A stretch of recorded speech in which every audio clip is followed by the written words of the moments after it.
The only problem with Wood's study, and the only blemish on its perfection, is that Wood looked only at semantic priming, which requires complicated processing at the time of encoding. And it might be that if somebody repeated the experiment now and looked for repetition priming, which can be mediated by a perception-based representation of the material rather than a meaning-based representation, maybe we'd get some evidence of sleep learning. But we don't know that for sure because that experiment's never been done.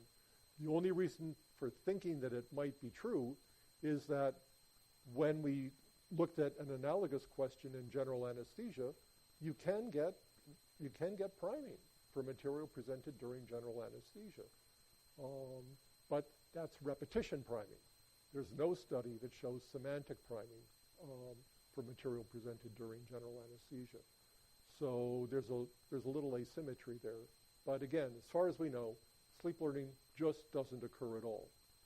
There's something of a paradox to this because we know that the various stages of sleep have an effect on consolidation of memory, but it's possible that what happens is that sleep kind of turns the brain off as far as external stimulus inputs is concerned, so that it can devote its full energies to engaging in consolidation. That's just a hypothesis at the moment. It can't turn itself off completely because your alarm clock does wake you up in the morning. And so does your kid if you've got one. Or your cat if you've got one. Especially my cat, who screams. Yes? Yeah, the AIM model of consciousness comes to us from Alan Hobson, and it's based mostly on sleep research, though it's based a little bit on research on psychedelic drugs. And what Hobson wants to do with the AIM model is to propose a general framework for understanding all special states, all special or altered states of consciousness, especially the ones that occur in sleep, like dreams. And so what the AIM model does is to argue that there are three dimensions in which kind of the brain moves around, okay? One is the A dimension, which is a dimension of activation. Is the cerebral cortex activated or not? The second dimension is what he calls input-output gating. That's where the I comes from. And the idea there is whether the brain can receive external stimulus inputs and engage in external response outputs. And the third is called modulation. That's where the M term comes from. And basically that has to do with what kinds of neural systems are active during a particular stage. Are they aminergic systems that involve serotonin and norepinephrine, or are they cholinergic systems involving acetylcholine? And what Hobson believes is that the brain, if you will, just kind of sloshes around in this three-dimensional state space during the night, and for that matter during the day too, and that changes in its physiological state produce various kinds of changes in mental activity and in behavior. So that when we're awake, the cortex is activated, input-output gating, it allows stimulus inputs and response outputs, and the modulation is based on aminergic activity, okay? Then as we fall asleep, basically the cortex becomes less activated, there becomes more of a balance in gating, that is, the inputs tend to be shut down a little bit, and there's more of a balance between aminergic and cholinergic activity. And then when you go into stage REM, the cortex becomes very active again, but the input-output gate is completely shut so that you don't get any external stimulus inputs, and you can't make any response outputs. But the neuromodulatory processes have shifted from aminergic activity to cholinergic activity, the result of which is that there's a lot of cortical activation, but there's very little processing of what goes on, and very little memory for it afterwards. And the idea is, there's a slide there someplace that kind of shows the brain kind of cycling around from one corner of this cube towards the center to another corner of the cube, and then up to another corner of the cube. And that's basically Hobson's characterization of sleep and dreams. Now, this is supposed to be a more general framework than that, so that if you forced Hobson to, or if you asked him, you'd say, well, where's coma in this? Well, he'd put coma someplace, okay? So, well, there's really low levels of cortical activation. There's a high level of input-output gating, so that you can't receive stimulus inputs, you can't make response outputs, and there's a shift towards aminergic activity. So you find yourself in a different locus of this space. If you asked, well, where's the locked-in syndrome? Well, yeah, that's up with waking consciousness, okay, because except for the gating part, because you can't make certain kinds of response outputs if you're locked in. Or if you say, well, where are you after you've ingested a psychedelic drug like LSD? Well, he puts you in a particular space, a location, that space. So the AIM model is intended to be a general framework for understanding mind-brain relations in any state of consciousness, normal state of consciousness or any altered state of consciousness. Whether it works or not completely successfully, that's another question. I was a little surprised that Ravenswoe doesn't talk about this more than he does, one of my objections to the book, because by any standard, Hobson's model is the dominant way of thinking about sleep and dreams. Whether it's right or not is another question, but it is absolutely the dominant way of thinking about these topics. There's certainly room for modification of it. Hobson talks about there really being only two neuromodulatory systems, aminergic and cholinergic, and there's probably more than that.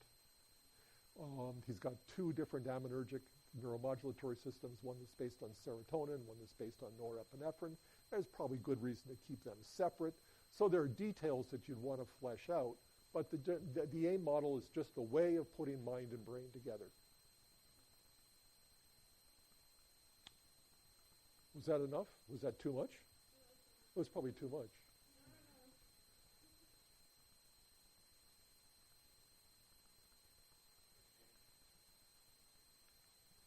Okay, so then we talked about hysteria and hypnosis.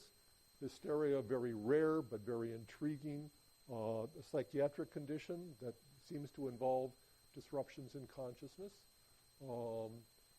In so-called hysterical amnesia, patients can't remember events that have happened to them.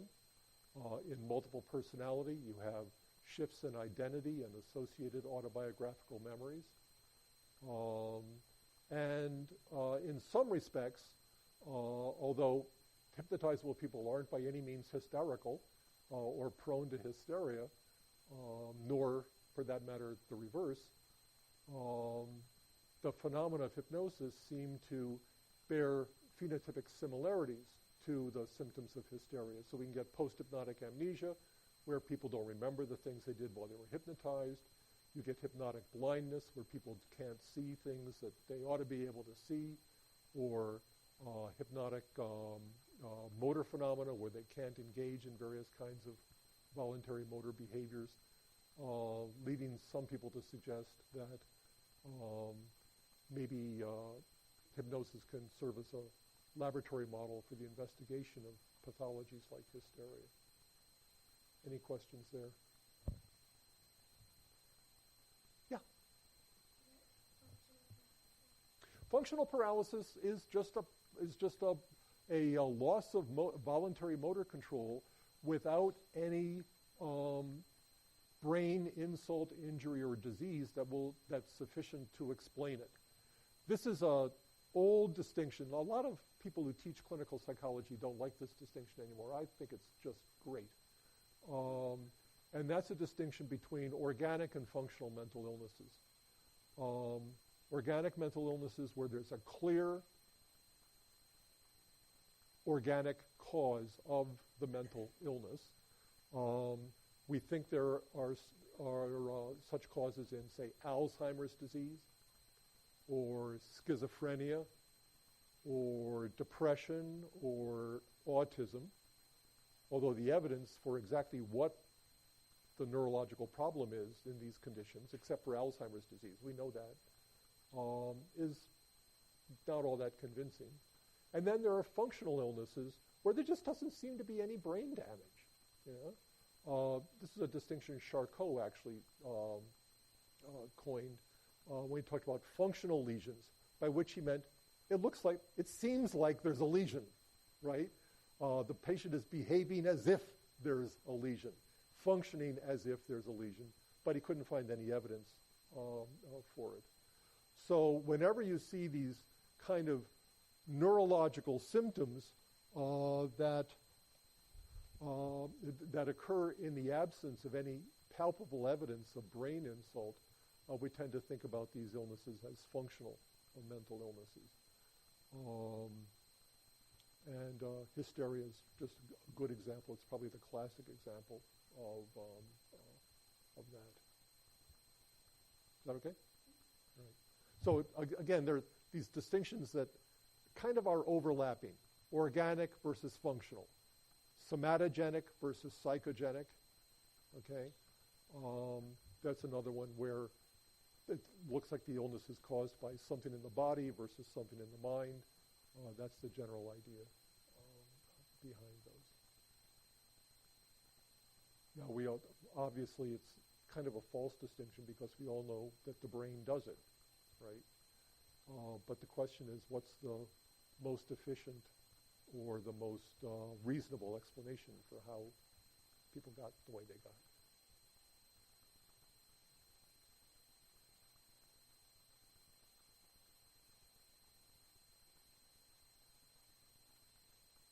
All right, daydreaming, absorption, meditation.